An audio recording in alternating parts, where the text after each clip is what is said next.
Donc sur les kératoprothèses de Boston, je trouvais que c'était quand même intéressant de refaire un petit update sur les indications et techniques, parce qu'on en pose quand même de plus en plus.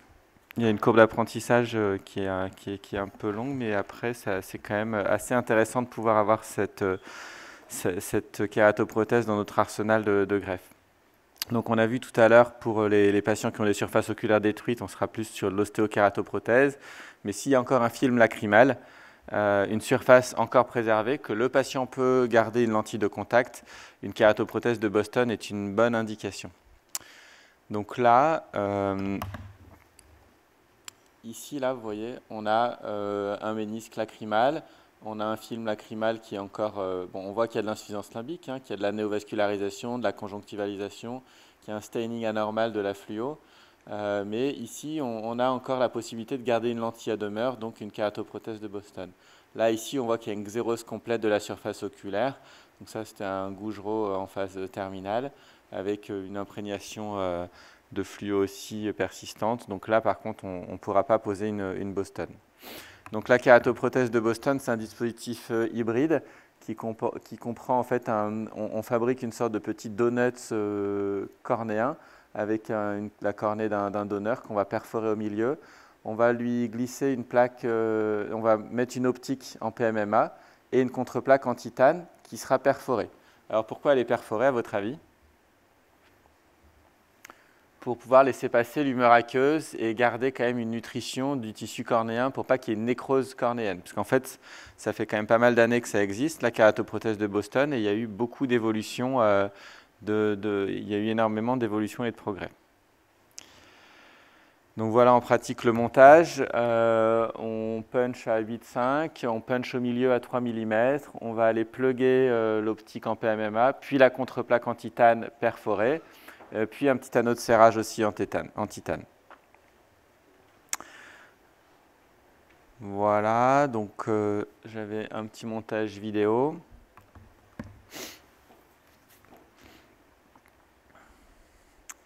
Donc je dirais que presque le plus délicat de la chirurgie, c'est de bien préparer cette kératoprothèse, notamment qui a une interface le plus minime possible entre l'optique en PMMA et le greffon. Donc, vous voyez, on fabrique un petit donut de cornée.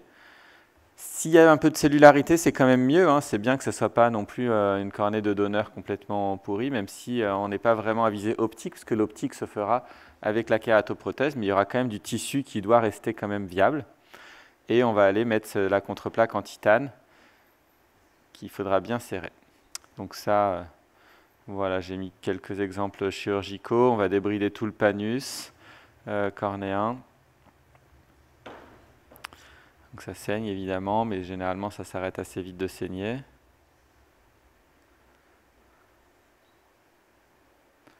Et après, en fait, c'est une chirurgie qui est assez classique, ça ressemble ni plus ni moins à une kératoplastie transfixiante. Donc il existe des modèles de kératoprothèse de Boston, soit FAC, c'est-à-dire qu'on peut, soit AFAC, donc il n'y a plus de cristallin, soit pseudofac, c'est-à-dire que là on laisse l'implant ou on peut être amené à faire la chirurgie de cataracte. Je crois que c'est la vidéo d'après, voilà, ça c'est une autre patiente, où on débride le panus. On fait l'extraction du cristallin à ciel ouvert, parce que pour le coup, il ne faut pas laisser le patient FAC, parce que c'est quand même un dispositif qui prend de la place, donc on ne peut pas se permettre de laisser le patient FAC. Il faut soit qu'il soit pseudofac, soit AFAC. Idéalement pseudofac, parce que de garder une frontière entre le segment antérieur et le segment postérieur, ça sera toujours mieux en termes de risque de glaucome et en termes de risque infectieux également. Donc on va aller insérer un implant. Voilà, là on a de la chance, la capsule a bien tenu. Et après suturer la kératoprothèse. Et on peut rassurer les patients, l'aspect un peu Robocop qui les impressionne un peu quand on leur montre la photo, parce qu'on est quand même obligé de leur montrer à quoi ils vont ressembler. Avec le temps, ça a tendance à s'estomper quand même. Voilà, avec des résultats qui sont assez sympas. Et en fait, on me demande souvent, alors, et au long cours, ça donne quoi? Et je pense que le long cours dépend essentiellement du suivi. Si on est très rigoureux dans son suivi, qu'on voit les gens souvent, etc., dès qu'il y a un petit problème d'interface, on peut le gérer. C'est comme ça, je pense, qu'on a des patients qui tiennent au long cours, parce qu'il faut changer la lentille de contact normalement tous les mois ou tous les 3 mois selon les lentilles qu'on utilise. Donc les problèmes principaux qu'on peut rencontrer, ça va être des glaucomes, la lentille, ce qui va permettre de stabiliser le film lacrymal, de prévenir un effet d'hélène à la jonction entre l'optique et le greffon. On mettra une antibioprophylaxie et corticothérapie topique à vie, parce que la capro, ça va être une connexion entre l'intérieur et l'extérieur de l'œil avec du matériel. Voilà, s'il y a une colonisation, ça peut conduire à des endophes.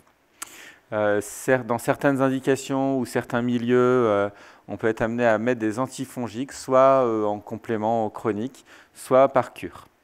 Notamment, alors, ça c'est des pathologies, pour moi il ne faut pas trop mettre de Boston, mais s'il y a vraiment une immunodépression, les climats chauds et humides, les agriculteurs, ça peut être intéressant.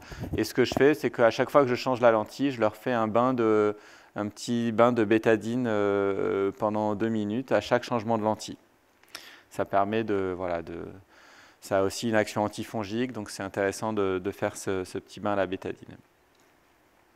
Voilà. Donc là, si on a un ulcère, je vous disais, les effets d'hélène à la jonction, ça peut être fatal parce que ça peut perforer.